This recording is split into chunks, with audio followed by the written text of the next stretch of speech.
Welcome to Adrianne's kitchen. Yeah, it's morning. It's like probably around 8:30 right now. Oh my gosh, why are you up? It's a Saturday. Your hair looks interesting because we gotta get this pork a going because we're making carnitas. Step number one, as always, wash your hands. Step number two, apron. Also, like pattern on pattern on pattern. My fashion sense is real off today. It's Saturday, don't judge me. Step number three, get yourself a drink. When I'm in the morning, I do double fisting. I always have, per usual, my coffee. It's cold with protein powder.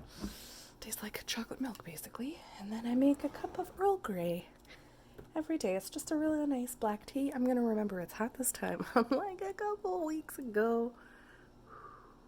It was fog and know it's hot. Gosh, I love Earl Grey. Cool. So let's get going. Step one, get yourself a pork shoulder. Bone in, like partially bone in is preferred. Put it in your crock pot. And then we're going to take this stuff, not the coffee, but like, this stuff and make it happen. So, I added a little garlic. It's supposed to be cloves. I don't buy cloves like we've talked about, so I put in my squeezed garlic, estimated 4 cloves, and then we are going to take our seasoning. This is a mixture of salt, pepper, oregano, cumin, cayenne, chili powder. Yep, that's it. And we are going to sprinkle it over the top, and then we're going to pat it in, which means I'm touching the meat, which means I'm going to have to wash my hands again. So, we'll be back. Okay, the pork has all of the seasoning all over it, and still some in the pan, which is fine, because we're going to be adding a little bit of liquid. We are adding approximately 1 cup of chicken stock, and I estimate it. It should be about 1/4 of this container. Now, the rest of this container I'm going to have to find a use for because technically it says use within 7 days. So, y'all might need to get excited about some soup soon. We'll just set that to the side. And then it calls for a 1/4 cup of salsa. So we're going to just sprinkle some salsa. Around the pork we go. There we go. And then if you don't have salsa, but you have like roasted tomatoes in your cupboard, you could use those. Again, just like a 1/4 cup of them. You could obviously add different seasoning to it if you'd like to try and bring a little bit of spice to it. But really, we're just adding tomato to this. Then we're going to bring in the juice of 1 lemon. Again, don't have real lemons, so we're going to estimate that is the juice of a lemon. And then 2 limes. So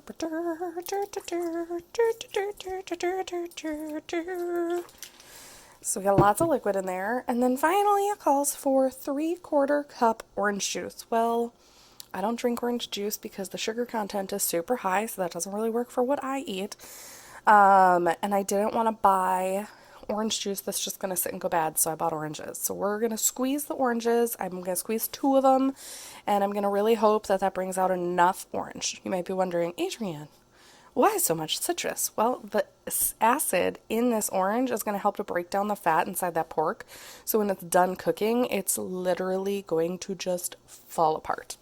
It's going to be great. All right. All the juices are in, the meat is in, the seasoning's in. Cover that baby, put it on low. It's going to sit there for 9 hours. 9 long hours. Maybe you're wondering, Adrianne, what do you do during the 9 hours while your pork cooks? Today, I'm going to work. Oh, but it's a Saturday. You're right. I am going to choose gratitude. In this time of whatever we're experiencing, I'm going to choose to be grateful that I have a job because there are many people that don't right now. So I'm going to be grateful to get to work my shift today. And that's going to make time fly by too.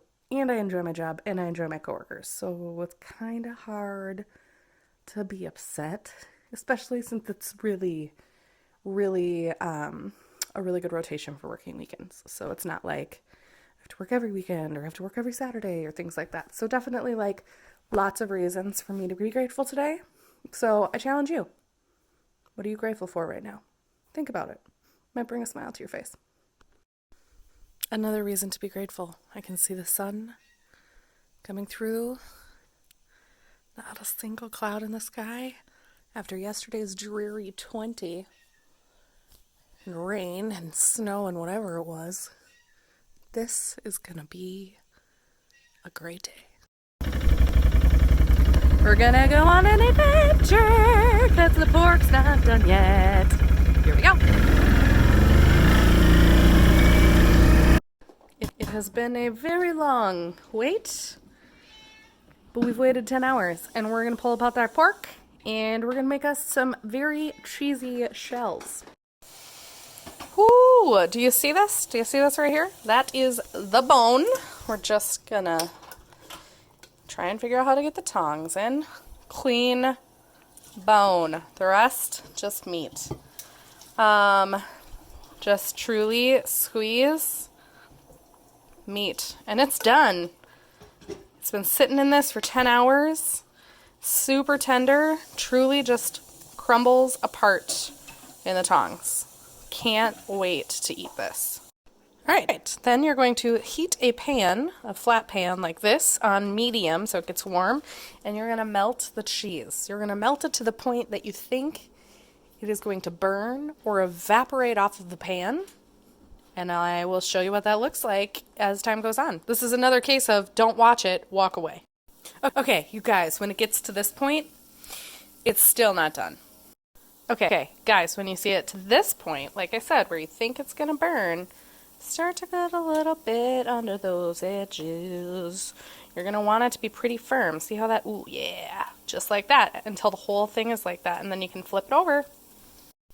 So typically I recommend doing one right in the middle of the pan, so that way it gets an even melt, because as you can see, the other side, not as melty.